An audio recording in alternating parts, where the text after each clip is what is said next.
How can I make a panda walk? That is a problem I have right now, and I want to solve it using computational thinking. So I want to make a panda, not this panda, but a panda. I'm going to make it walk on a computer program or software. Okay? So I want to show you all the steps, and at the same time, I want us to analyze computational thinking by doing it. So I'm going to use computational thinking skills to make a panda walk. So I want to read the definition of what is computational thinking. So it says computers can be used to help us solve problems. However, before a problem can be tackled, the problem itself and the ways in which it could be solved need to be understood. Computational thinking allows us to do this. Computational thinking allows us to take a complex problem, understand what the problem is, and develop possible solutions. We can then present these solutions in a way that a computer, a human, or both can understand.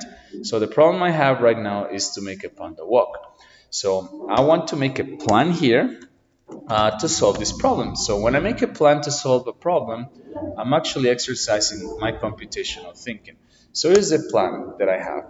I'm going to open MBlock and I'm going to use the panda sprite. So these are the first steps to execute my plan, MBlock. So I'm going to open MBlock. On Google, I go to MBlock. I just have to type MBlock and I will click on the first link, and then I have to go where it says code with MBlock. Code with blocks, actually, code with blocks. So I click on code with blocks and the program is going to open. So code with blocks and the program is going to open. Now I want you to pause the video, please pause the video and open MBlock as the first step to solve the problem. So the first part of the plan is open MBlock. Okay, stop the video and I will see you in some minutes. All right, welcome back. Now on the second step, we're going to start making the panda move around because that is the objective, to make the panda walk. All right, that is another problem that I have. How can I make this panda walk? And here, if I read the computational thinking mini skills, I can see that one is decomposition, which is breaking down a complex problem or system into smaller, more manageable parts. So I need to break down this problem into parts. And if I'm thinking about walking, I'm going to go back to the program. If I think about walking, what are the directions that you can walk? So, for example, you can walk to the left, you can walk to the right, you can walk up, and you can walk down. So actually, that is decomposing the problems. I need to analyze walk. Walking means which directions, and I'm breaking the problem into parts by saying the 4 different directions that I can use to walk. So I have to say, walk up. Actually, let me just make another. I'm going to divide the problem here by walking. Which directions do I use to walk? Up, down, left, and right. And actually, just decomposing the program, by decomposing the problem that I have here, I have to solve the problem of walking. How can I make this panda walk? And by saying the 4 different ways that I can walk, or 4 different directions that I can use to walk, I'm actually decomposing the problem. So this is called decomposition. So I'm going to start with that. All right. Okay, so let's continue with our plan. I already know that I have to use 4 directions over here. So I'm going to use the panda. I'm not going to change the sprite. So at the same time, you're learning how to set up MBlock for the first time if you haven't set it up. So I'm going to show you the different parts of MBlock so you can start learning how to use it. So we got devices. We're not going to use devices now. So actually, we're going to delete this. So are you sure to delete the sprite CyberPy? Yeah, we don't need that now. And I'm going to go to sprites. And so far we have the panda. We're going to leave it there. So first thing that I want you to do is delete the device that I already deleted. Check that you have the panda as the sprite and go to background and we're going to come up with a background so the bear can walk around that background. So I'm going to add here, I'm going to add a costume, and I'm just going to pick the first background, which is Arctic. So I'm going to click on the Arctic, and I click OK, and I already have the background, which is the Arctic. So please, I want you to do that. Add the background. So right now, pause the video so you can add the background. All right, see you later. Please pause the video. All right, now that you already added the background, I'm going to leave this sprite over here. Sprite is like a character or an object that can move around the screen. So I want to teach you about events. Actually, this is how you can divide the problem. These are different. These are different groups of commands that we can use, and we're going to start exploring events and motion. Events and motion. Okay. So actually, that is another way to break the problem, to break the problem apart. So we have, let me see, what commands are we going to use? We're going to use events and we're going to use motion. So that means that I am breaking down the problem here into two parts as well, walking into four parts and the commands into two parts. What is an event? So when you're using the computer, you have different events. You have you have click events. That means like you can click here, you can click on the stop, you can click on the flag, but at the same time you have a keyboard. So you can type letter A, type letter B, type key C, type key G, and just to show you, I have to show you the keyboard. So every time you press one of these keys, let me just get one bigger. Every time you press one of these keys, that is an event. If you press A, that is an event. If you press D, that is an event. If you press T, that is an event. So when you're playing a game, you're actually pressing different keys. Actually, when you're playing a game, when you're playing Xbox, for example, you're pressing different keys to make the players move. Now, how am I going to make my panda move? I'm going to use only four different keys. I'm going to use the up key, left key, down key, and right key. So up, left, down, and left. And actually, that's part of my plan here. That's why decomposing the problem is really important, because you can see the whole picture. All right, so let's go ahead and do that. So I'm going to go back here and I'm going to click on events. These are the different events that we have on MBlock, but I'm going to start with the keys. Okay, so I'm going to start with the first one. When up, and I'm going to look for it, when up arrow key is pressed, that is one event. What is the next one? Go to your plan. That's why you make a plan when you're using computational thinking, okay? So now I'm going to go to down, left, and right. We already have up. So I'm going to just, you can do this in different ways. You can put this block here, you can put it here, but what I want to organize it so you can visually see the arrows. Up arrow, this one is going to be left. So when I press the left key, when I press this key, the left one, my panda is going to move to the left. And when I press the up key, which is this one over here, my panda is going to go up. But I need to select the I'm sorry, the events that I'm going to use. When up arrow key is pressed, when left arrow key is pressed, and now when right arrow key is pressed.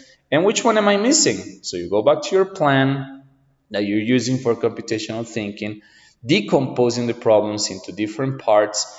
Now we have that we're missing down, okay? Because there are four directions: up, left, right, and down. So that is another event. When down arrow key is pressed, what's going to happen? So as you're learning MBlock, I want you to learn that whenever you're using a yellow block, that's an event, something the user or the player is going to trigger when they're using an input device. So for example, here we're using the keyboard. The keyboard is the input device, and the keys is the input, is actually the input.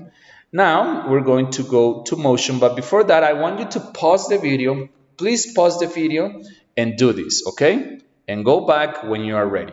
Stop the video or pause it and go back when you're ready. Okay? See you later. All right, welcome back. Now we're going to go to motion, and we're going to move the panda in different directions when we press the different keys. So the first one that I want you to do is up. So when I press the up key, which is this one over here, the sprite, the panda, is going to go up. So in motion, you're going to go where it says go to. Actually is going to be change. Okay, you're going to change the position of this sprite, and I'm going to teach you something. Why in MBlock, and actually in mathematics, when you're learning about coordinates, maybe later on, you're going to learn that y is a vertical direction. So if I say change y by 10, it means that when I press the up arrow, the panda is going to go up. But I'm not going to do it with my cursor here. I'm going to do it with the key up. Okay, so let's try that. I'm going to press the key up and see what happens. So right now you don't see it, but I am actually pressing the key up and the panda is going up. And you can see that this event is triggered because it's highlighted. You see that? It's going to the sky, and I can pull it back down and I can continue doing it. So we're only going to use number 10. You're going to see why this number is important later on, but for now, we're just going to leave it at 10. Okay? So when I press up, the panda is going to change the y position, which is this one, and I want to show you here with the coordinates. This button will make your stage go bigger. Okay, so I don't know if you can see the lines here, down, up, and later on I'm going to teach you what this means and how to use the coordinates, but for now we're only going to learn that y means up and down. Y means vertical position, up and down. Okay, now let's go with the down arrow, because right now if I press down, nothing's gonna happen. So I'm going to say that change y by -10, because it's gonna go down. All right, and I want you to notice something. I don't know if you see the same pattern here. Change y by, change y by. So these steps are actually repeated. The only thing you're changing is that this is positive number and this is a negative number, -10. And that is part of the computational thinking skill, pattern recognition, looking for similarities among and within problems. So we have a similarity here. Not only that we have 4 different blocks that are very similar because they all begin with with when, and key pressed. This is part of the decomposition, part of computational thinking that I talked to you about.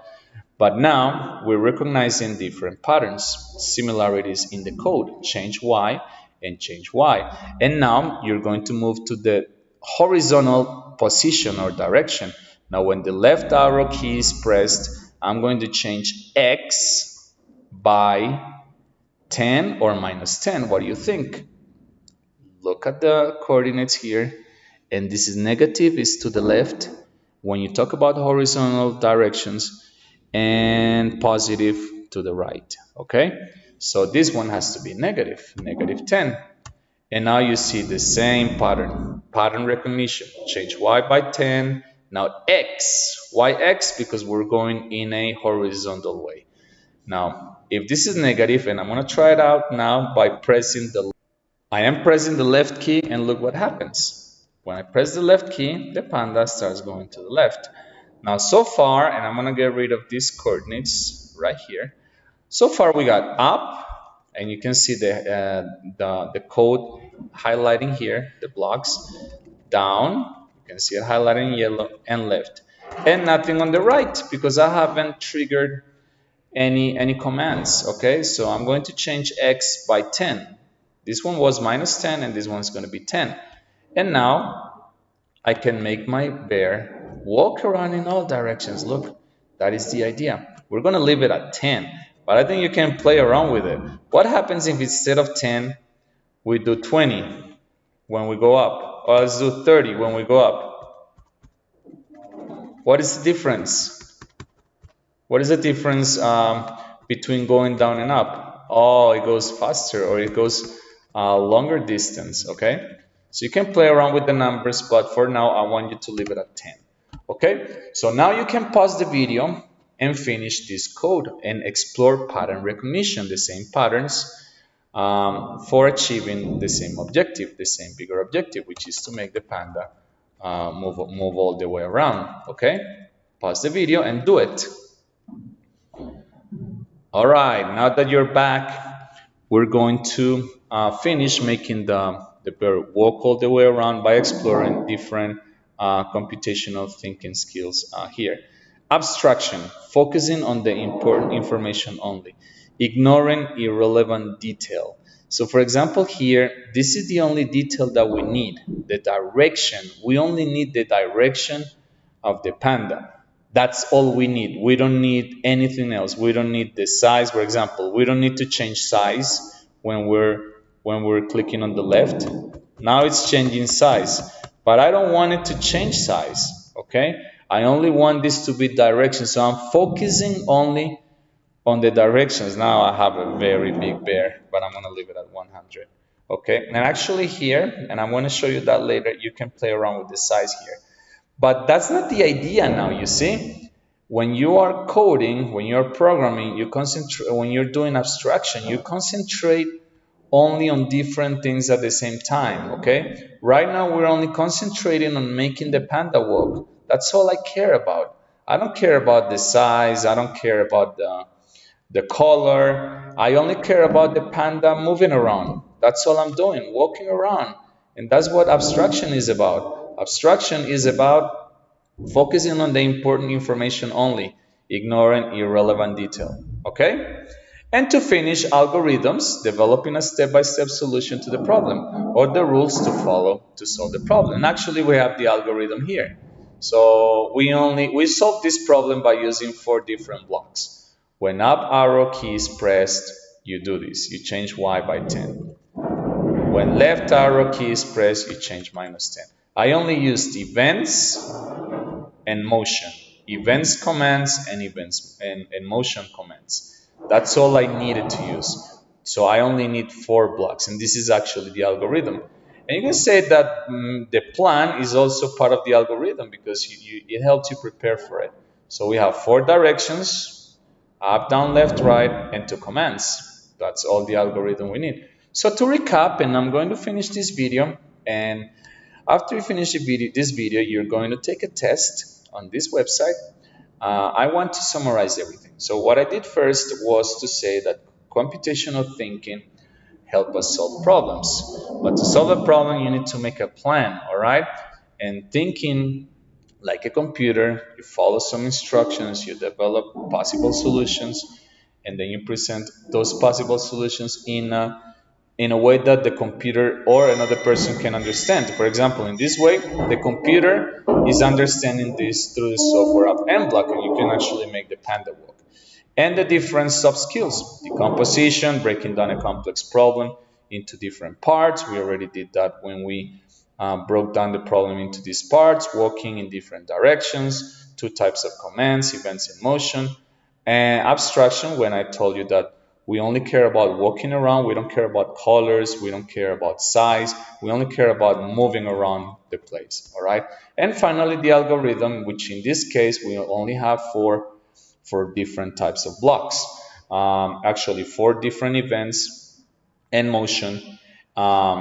We also have different commands for motion. And the final one, pattern recognition. Do you see the pattern here? Change Y and change X.